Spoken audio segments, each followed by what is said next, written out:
সাধারণত এই সময়ে এসে কেউই চিন্তা করবে না যে একটা iPhone XR কিনবো। কিন্তু ২০২৬ সালে এসেও অনেকে চিন্তা করবে যে একটা iPhone XR কিনলে আমার এক্সপেরিয়েন্স কেমন হতে পারে।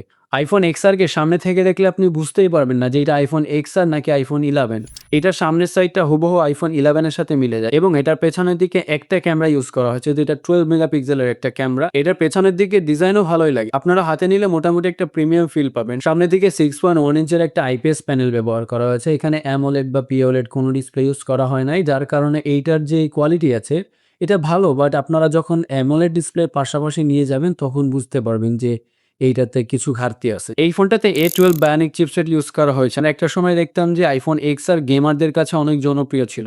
কারণ অনেক কম দামে তারা খুব ভালো একটা গেমিং এক্সপেরিয়েন্স পেয়ে যেত এই ফোনটা দিয়ে। আপনারা এটা থেকে বেশ ভালো পারফরম্যান্স পাবেন। আপনাদের ডে টু ডে লাইফের যত ধরনের কাজ আছে, Facebook, YouTube অথবা যেকোনো মাল্টিটাস্কিংও আপনারা যদি করতে চান, A12 দিয়ে অনেক ভালোভাবে করতে পারবেন।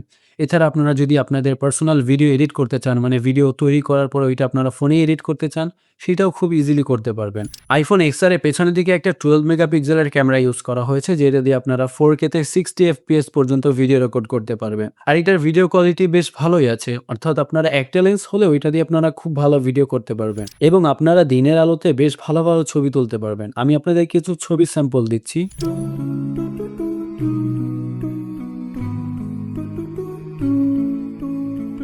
This night is cold in the kingdom.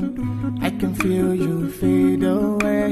এটার সামনের দিকে একটা 7 মেগাপিক্সেলের সেলফি ক্যামেরা ইউজ করা হয়েছে যেটা দিয়ে আপনারা মোটামুটি ভালো সেলফি তুলতে পারবেন।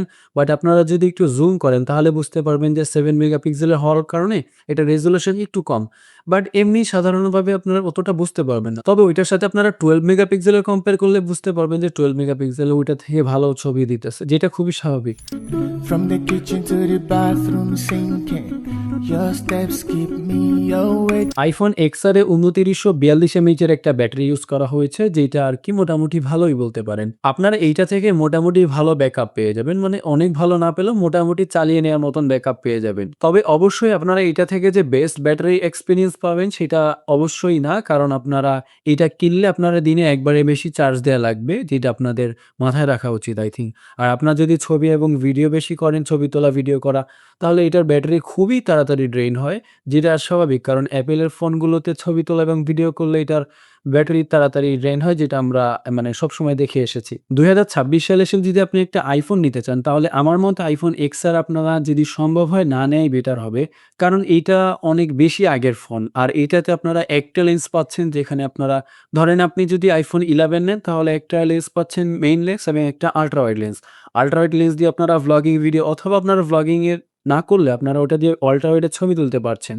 আর আপনারা যদি iPhone XS নেন, যেটা আমি নিতে রেকমেন্ড করি না, তারপরেও এখানে আপনারা একটা লেন্স পাচ্ছেন যেটা দিয়ে আপনারা 2x জুম করে, মানে টেলিফটো লেন্স, ওটা দিয়ে আপনারা ভালো, ভালো পোর্ট্রেট তুলতে পারবেন। তবে iPhone XR এর ক্ষেত্রে শুধুমাত্র একটা লেন্স পাচ্ছেন, যেই ক্ষেত্রে আপনাদের অনেক কিছু স্যাক্রিফাইস করতে হচ্ছে। এখানে আপনারা না পাচ্ছেন টেলিফটো লেন্স, না পাচ্ছেন আল্ট্রা ওয়াইড কোনো লেন্স। সো আপনারা এই সকল কিছু জানার পরেও যদি নিতে চান তাহলে নিতে পারেন। বাট এখানে আপনারা কিন্তু সর্বোচ্চ লেভেলের ক্যামেরা এক্সপেরিয়েন্স পাবেন না অবশ্যই।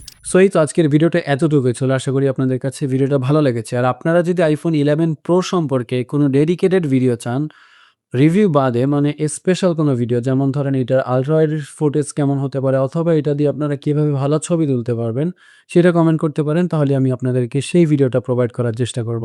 সো ইনশাআল্লাহ দেখা হবে নেক্সট ভিডিওতে। আসসালামু আলাইকুম।